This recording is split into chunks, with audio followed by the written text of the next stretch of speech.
আজ চলে গেছিলাম নিউটাউনের ঠাকুর দেখতে। অনেক দিনের ইচ্ছে ছিল এই ঠাকুরটা এবং প্যান্ডেলটা দেখতে যাবো। চলো ভিডিওটা প্রথম শুরু করা যাক। নমস্কার, আমি টিনা। সকলকে জানাই শুভ বিজয়া। তো আজ বিজয়ের দিন বেরিয়ে গেছিলাম ঝপঝপ করে আমি আর আমার একটা বন্ধু মিলে ঠাকুর দেখতে যাব।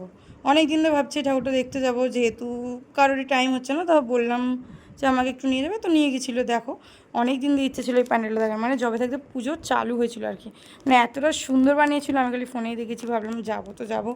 অনেক দিন দিয়ে ভাবছি তো চলে এসেছি। যাই হোক, খুবই সুন্দর লেগেছে আমাদের প্যান্ডেলটা। সত্যি কথা বলতে সবার হয়তো প্যান্ডেলে ঘুরে গেছিলো, লাস্টেই আমি গেছি আর কি বলে যাবে। যাই হোক, প্যান্ডেলের ওপরটা দেখো কতটা সুন্দর।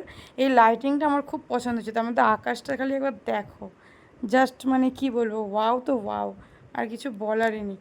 খুবই সুন্দর লাগছিল এই ওপরের দিকটা, এই লাইটিংটা তো খুবই পছন্দ হয়েছে, চকচক করছিল। এটা হলো সামনের দিকটা। যেহেতু এগুলো এত বড় বড় ফুল ছিল, এগুলো শিউলি ফুল ছিল, এখানে ঠাকুরের পা ছিল। মানে এত সুন্দরভাবে থিমটা সাজিয়েছিল, মনে হচ্ছিল না যে আমরা অন্য কোথাও এসেছি, মনে হচ্ছিলো যে আমরা দুর্গা মায়ের কাছে এসেছি। দেখো, এইটা ছিল সামনেই ঢুকতেই তোমরা এরকম একটা শিব বাবা দেখতে পাবে, সেটা আমার খুব পছন্দের, খুব ভালোবাসি আমি শিব বাবাকে। এটা হচ্ছে ঠাকুরের পা। তো এখানে পাখা লাগানো ছিল, কিন্তু পাখাগুলো চলছিল না। যাই হোক, এই কাশফুলগুলো দেখে খুব ভালো লাগছিলো, কারণ কাশফুল দুর্গাপুজোর সময় হয়। এটা হচ্ছে ভেতরে। দেখো ঠাকুরটার প্যান্ডেলটা কতটা সুন্দর। এই দেখো ঠাকুরটা, মানে জাস্ট ওয়াও, কিছু তো বলারই ছিল না। ঠাকুরটা দেখার পর খুবই ভালো লেগে গেছিলো আমার। নিচে ছিল তার ছেলে মেয়ে, তারপর তো আমরা বেরিয়ে গেছিলাম ওখান থেকে।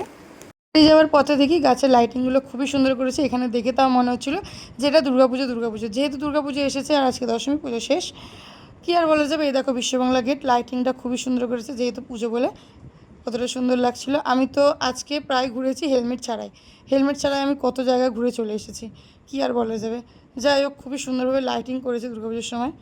দেখো আমার অবস্থাটা, যেহেতু আমি হেলমেট পরিনি, ওর জন্য চুলগুলো খালি দাঁড়িয়ে যাচ্ছিলো। হেলমেট পরলে চুলটা বসে যায়, কী আর বলবো, খালি দাঁড়িয়ে যাচ্ছিলো। তারপর একটু কর্নাডো খেয়ে নিলাম।